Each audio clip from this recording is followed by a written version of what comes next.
Okay, sorry I'm late. Okay. Let's see. Okay. Sorry I'm running late today. It's the hubby's birthday week. His birthday is actually Cinco de Mayo. Cinco de Mayo, which is why I'm doing this on Thursday instead of on Tuesday. But then he's golfing with the kid. Golfing with the kid. He wishes. Golfing with his friends. So I was on baby duty and she decided she wanted to go to sleep early today. So we just had a very rushed bedtime. Okay, so focus. Let's see. Happy hour Q&A on Thursday. I figured since it's Cinco de Mayo week anyways, might as well do something that's Cinco de Mayo themed for our cocktail mocktail. As mentioned, I'm doing this as a friendly family all ages, so I'm doing the mocktail version, but we figured instead of doing margaritas, since I think I already did that a couple of weeks ago, and whatever, it's hard to make a good margarita, but everyone drinks them anyways. I'm going to do a Paloma. It's actually something that was suggested by someone during the first week, and I kept it in mind. So I already kind of pre-prepped it, but basically very simple. You can do it the mocktail or the cocktail version. Cocktail version is just adding tequila. So kid-friendly version, grapefruit. Mine's not pink, so it's not that pretty. Some kind of lime juice, and I don't have limes. I thought I did, but I don't, so I'm using lemons. And then to try to make it a little bit prettier in color, I already squeezed it all out. Can't see it. Put a little bit of orange. So I'm cheating. It's not really a Paloma.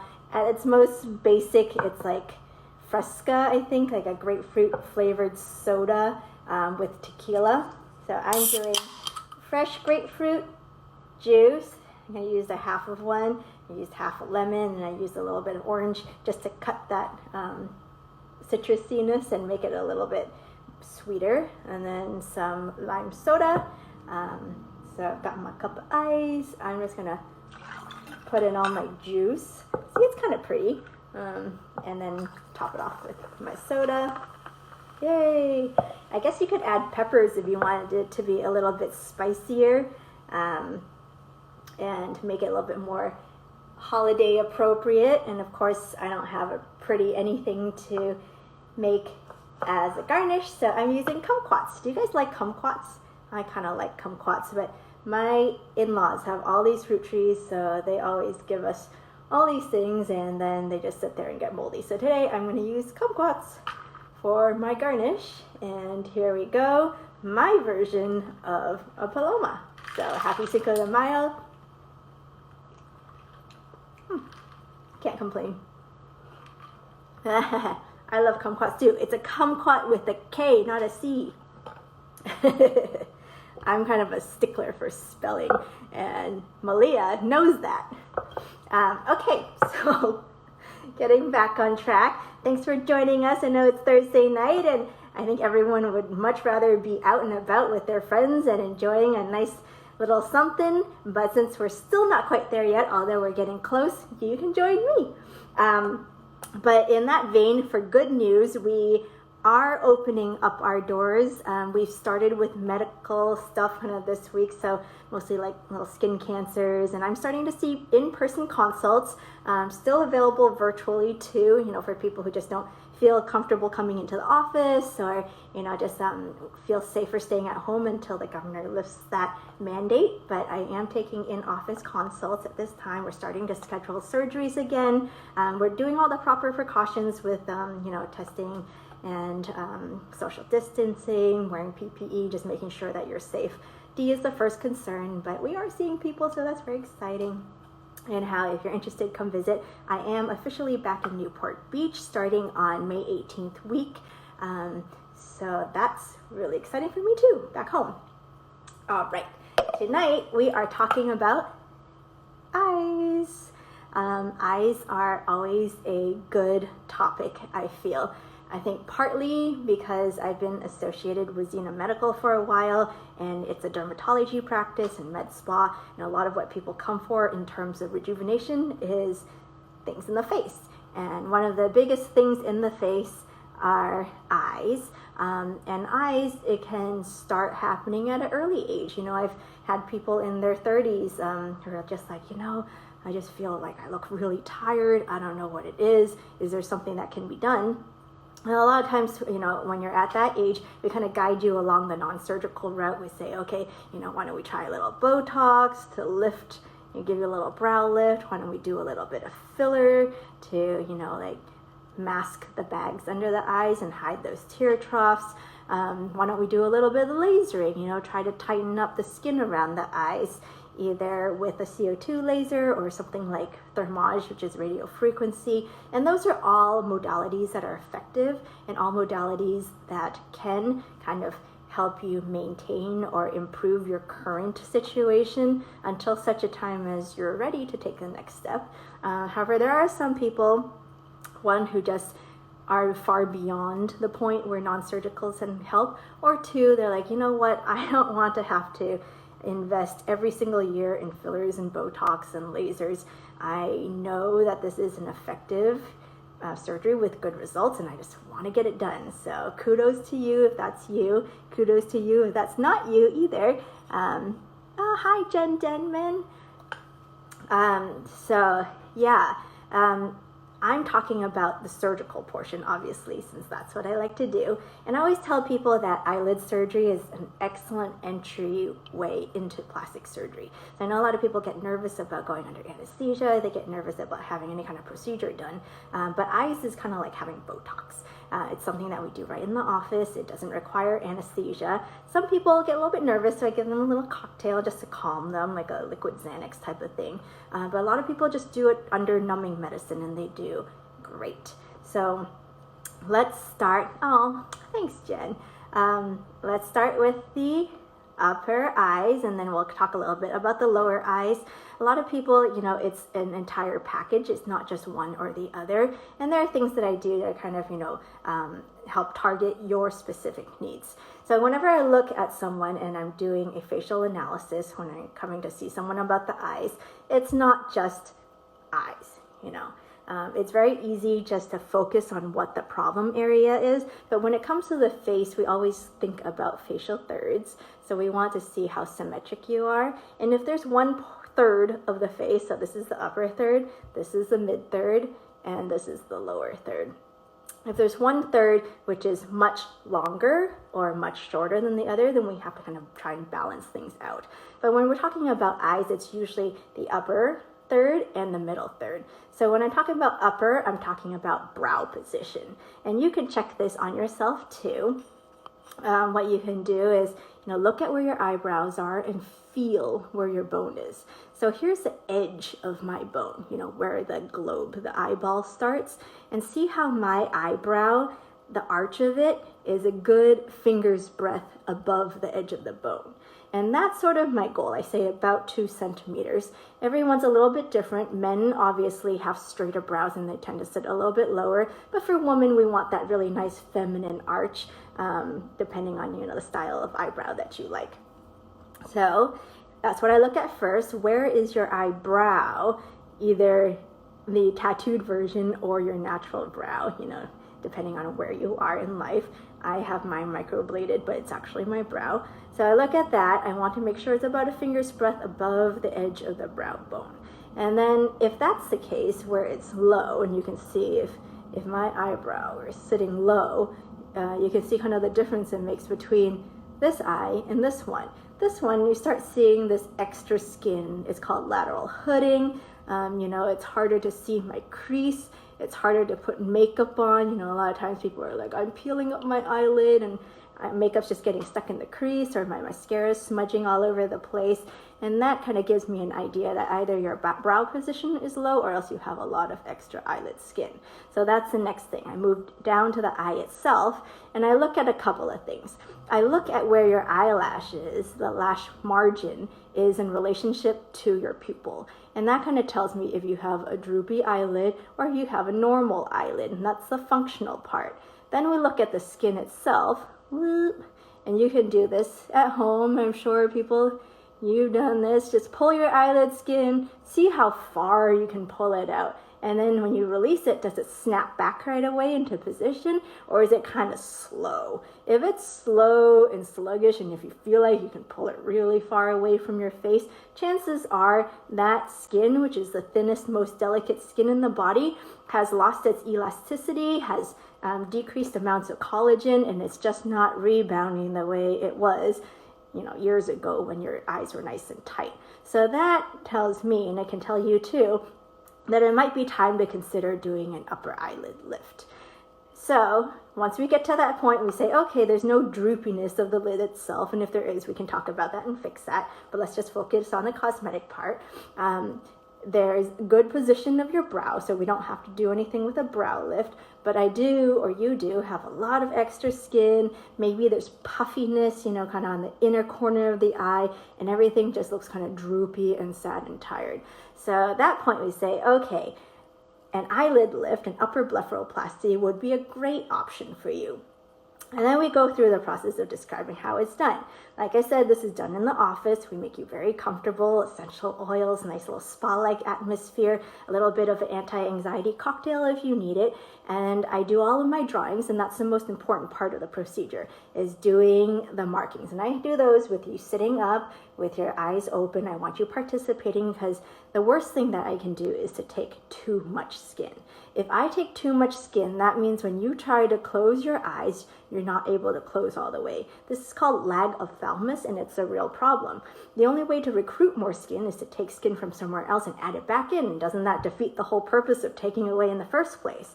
That we have to be very careful. Now remember, with swelling from surgery, right immediately after surgery, you may say, oh my gosh, I can't close my eyes, something's wrong, but that's because of swelling. And we'll talk you through all that. So I do my markings, we lay you back, make sure you're all tucked in and comfortable, turn on the music of your choice, then we get started. I put numbing medicine along that area of incision, and that's really the only area that you feel any discomfort at all. And most people feel kind of like a burning sensation because the numbing medicine burns a little bit, it's acidic. But once that's in, you're nice and numb, and I test you to make sure that you're not feeling anything, and we get started. I take away the skin, and underneath there's a layer of muscle. And in some people, that muscle is very bulky too, and I may need to thin that out. Don't worry, it does not change the function of your eyelid lifting, or your blink, or your crow's feet, unfortunately. Yes, so that's something. Eyelid surgery does not correct crow's feet. Still have to get neurotoxin like Botox or Dysport there. Okay, I take away that extra skin, and now that allows me to access this pocket of fat. And a lot of people, they have bulging fat here that increases with age. And what I do is I enter that little pocket, tease it out, only the part that wants to poof out, and remove it. Once it's removed, you've got that nice contour again. I look out on the edge here too, because there's a tear gland, the lacrimal gland, and sometimes that gets kind of droopy and drop down, and I have to resuspend it and tack it back in place. And then I go and check and make sure that your eye still looks like you. I don't want to do a Renee Zellweger where we go from a very monolid look to all of a sudden be like, what in the world did you do? So that is not my goal. And then after that, it's just one single line of sutures, and you're done. So the whole procedure takes less than an hour for both sides. You're a little bit sleepy if you've had the cocktail, otherwise we're having a nice little chit chat. And when you're done, the stitches will stay in for about a week. I put ice, and I tell you ice, ice, ice for the next 3 days. That's the best thing that you can do to reduce the swelling and the bruising. Now, the good thing about being in the office that I'm in is that we have lots of light therapies. And there are a lot of studies out there that show that LED lights have a really big impact on post-procedure swelling and bruising. So it takes down that inflammation, and that's part of your recovery package. You are more than welcome to come in every day and sit under those LED lights. If you have them at home, you're more than welcome to use them too.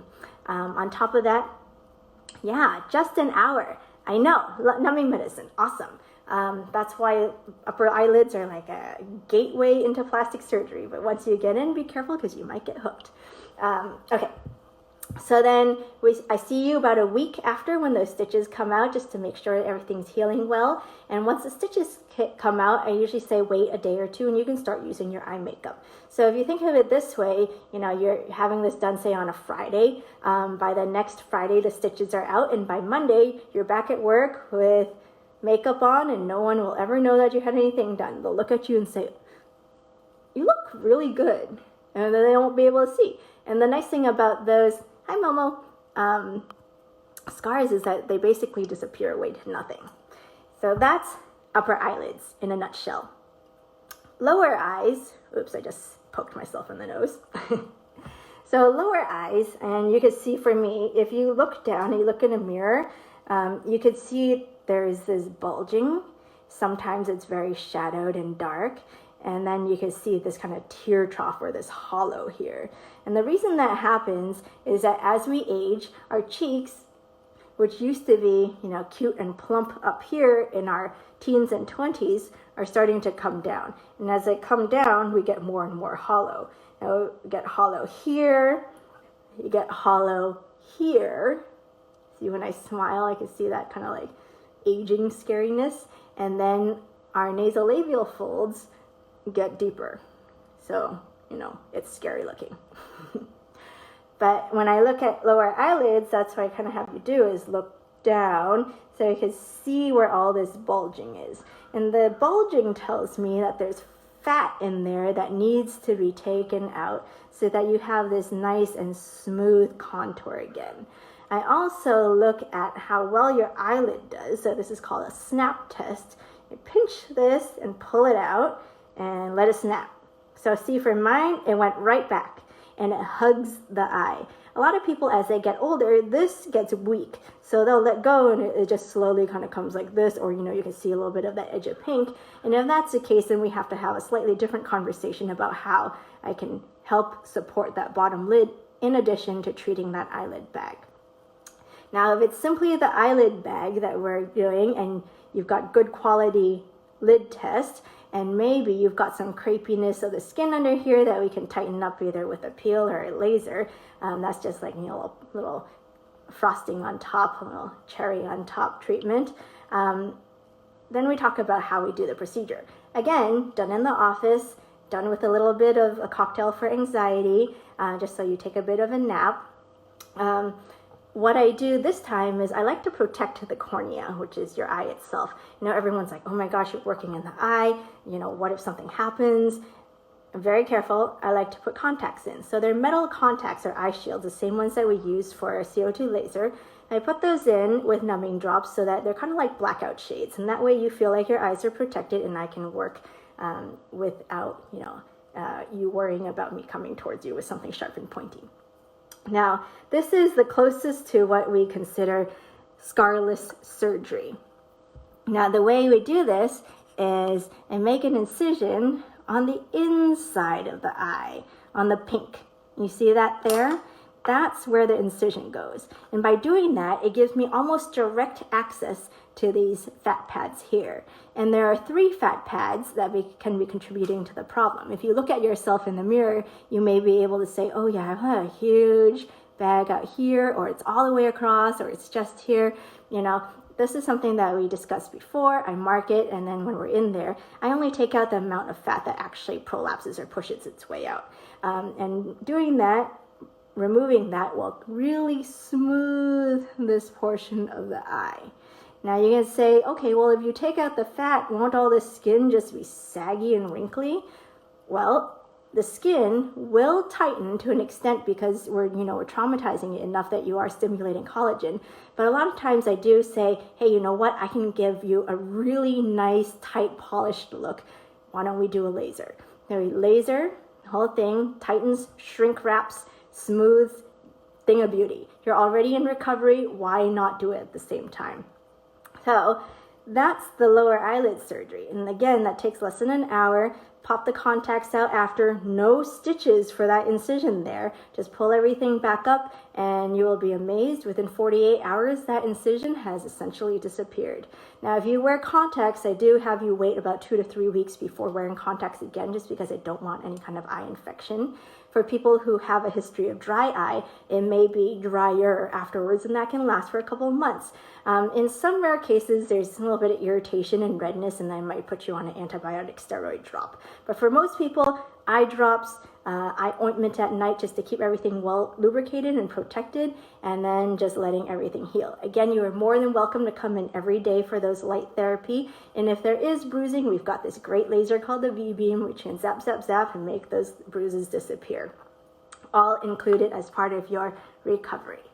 Okay, so that's lower eyelids. We talked about upper eyelids. I think we can do another session some other time on, fillers and injectables and stuff, because I really like doing those too. And, I think for the younger population, it is a decent option, and it can last and kind of tide you through for, 5 to 10 years until you say you're ready to do this, unless you're ready to do this now, in which case, come talk to me. So once again, upper eyelids, lower eyelids, so also known as upper blepharoplasty, lower blepharoplasty. The top is basically a skin and muscle excision with a little bit of fat taken out, stitches right along your crease, which stay in for about a week. The lower eyelids, the closest we can call to Scarless Surgery, incision on the inside of the eyelid, no stitches. Take a little bit longer to heal on the bottom, just because, bruising and swelling for that thin, delicate skin. And then either a laser or a peel just to tighten and polish everything off. If you do what we call a quad blepharoplasty, which is the upper and lower eyes together, maybe an hour and a half for the procedure, done in the office, very comfortable, go home right away. You do need a ride because we're working on the eyes and we want to make sure you get home safely. Okay. So I do have all of this information on my website, www.drkarenleong.com. There's a blog section. There's videos in there very similar to what I'm discussing tonight. And I'm going to upload this onto YouTube and also put it in IGTV. So if you missed any portion of it, please feel free to watch again. Anyone have any questions? Let me look. Oh, so nice. Thank you, Brianne Burnell. That's so nice of you. Let's see. Oh, everyone's so nice. Okay, here are 2 questions from Kelly. Age. Age does not necessarily matter. It's just the older you are, or the saggier and wrinklier you are, the more there may be to take. And No, I would say probably doesn't matter too much. The recovery is very similar. I almost think that older people do better. They have less pain and their scars just tend to be absolutely beautiful. I tell people that the results last for about 10 to 15 years. So, if you're one of those people who say, oh, I inherited this from my family, and you're doing this in your 30s or early 40s, you may have to come back when you're in your 60s or so to just do another little nip tuck. And the second procedure is just as straightforward as the first. Oh, today's topic is eyelids, upper and lower. Yes, we are scheduling surgery. I am seeing in-office consultations, but also doing virtual if that's more comfortable for you. And we're starting to schedule surgeries. As said, because we're working in the face, we are taking extra precautions to be very careful. I will have you wearing a mask, and so will I. I'm going to wear eye protection. And if there are any symptoms or if you've been exposed to anyone who has COVID, please do let us know. We will test you beforehand. Michael Maddox, a urologist. So nice to see you. All right. Let's see, what's recovery like? I think I went over this, but again, very straightforward. Stitches on the upper for about a week, a little swelling and bruising sometimes, very little discomfort. Most people don't need pain medication. Tylenol and ice are the most important things. And if we're doing your lower eyelids, to make sure you use eye drops regularly and eye ointment at night, because I want to make sure that your corneas are protected. Most of my patients say that this was far easier than anything that they had expected. They were worried about pain or discomfort, and even with the bruising, they say, wow, I thought I would bruise. I'm an easy bruiser, and I really didn't.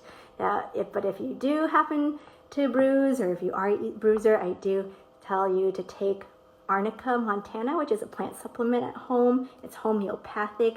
Also bromelain, which is in fresh pineapple juice, just to reduce the the swelling and the bruising. It really does work. And again, in your post-operative recovery package, you are welcome to come in every day of the week if you want for our LED light therapy, and also for a V-beam laser for any bruising you might have. Okay, let's see. People are so nice. Okay, this is fun. Ooh. Oh. Okay, I think that's all the questions. Let me see here. But if you have any more, feel free to DM me, or go on my website again. All this information is in a blog, in videos. I'm going to upload this to YouTube, etc., etc. Oh, let's see, Natalie. Yes, you can absolutely CO2 to tighten eyelids. Siva. I love the CO2 laser. We use the Lutronic ECO2 in our office, and I do it for both the upper eyelids and the lowers, and I do it at the time of surgery. So I know a lot of people say, ooh, I heard that you shouldn't do lasers when you're doing surgery because, there's a chance that you can burn the tissue, or, because you're working in that area, it may be more delicate. And the thing is, I've talked to a lot of experts, and our laser nurse is the clinical director for the company. So I feel very, very comfortable with the support that I've had. And really, I do these lasers with almost all of my eyelids and with my facelifts. And they turn out beautifully. And the thing is, why go through a second recovery? Why do this again when you can do it all at once? I evaluate your skin beforehand. I'm very careful. I never turn it up too high. And that reminds me, we do love one certain eye cream, and the only eye cream we carry in our office, and it's by Lifeline. I love Lifeline. It's human embryonic stem cells, and they're taking this product and they've created this whole skin line, and that's the only eye cream that we use. I use a lot of their other products, not to endorse them, but I just really love them. Let's see. Oh, recovery for CO2. Great question, Natalie. Thank you. So typically it looks kind of crusty and brown, and I have you put Aquaphor on that area for just about 2 to 3 days. Most people notice that it doesn't peel exactly. It's kind of like a sloughing. So you'll notice that by about day 4, if you're in the shower and you're just gently washing your face, you'll be like, oh, that just came off. And when you look, you'll be like, ooh, that's nice and smooth. It'll be a little pink. The pinkness can last for a couple of weeks, especially if you've got some underlying rosacea or pink tones to your skin. The laser, again, is not terribly uncomfortable when it's around the eyes. It can feel a little bit warm the day of. I encourage you to ice. We send you home with Domboro soaks, which are antiseptic soaks that we use for post lasers. And this is just a nice, cooling, comforting soak that I have you start the next day. You can also do white vinegar at home if you say I don't want these Domboro soaks. We have a couple of different options that we'll mention to you, but I do like them. It keeps the skin nice and clean, and it brings a lot of comfort. Let's see. Yay. What's my favorite surgery to perform? Jamie, great question. I love things in the face. I thought I was going to be an ENT surgeon back before I somehow fell into plastic surgery. So I do still love everything neck and above the most. I find that they're very satisfying procedures for me. I love the anatomy. It's very detail-oriented and kind of delicate. But the results for you and for me are almost instantaneous, and the satisfaction level is so high. So yeah, yay, my favorite, the face.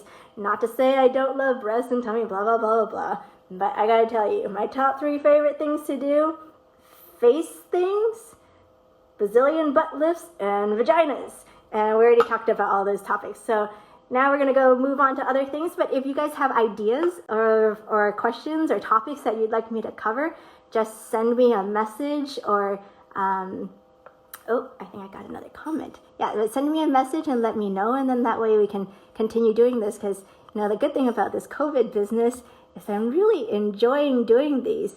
Oh, yes.